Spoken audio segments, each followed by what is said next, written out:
few days ago we had a barbecue, and as part of that barbecue we roasted 3 joints from the lamb that we got last year. Now we've got bits left over, including one of the joints that wasn't used on the day, so we have now stripped the meat from there. Some of that will be used in sandwiches, some of it we're going to make into a lamb curry.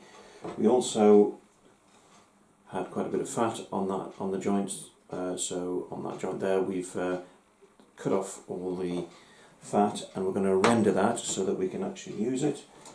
And we also have the bone, and what we're going to do is use that bone to make lamb stock.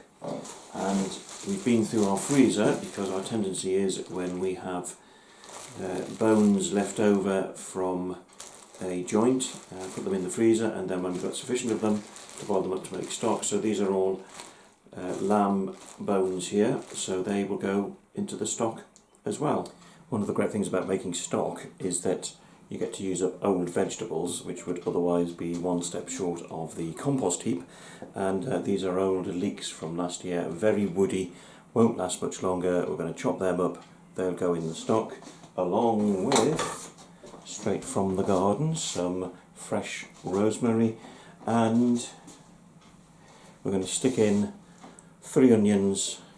We'll peel off the outer layer of skin because that's a bit mucky, but otherwise we'll just quarter them, they'll go in as well. This lot will then be covered in water and brought to the boil.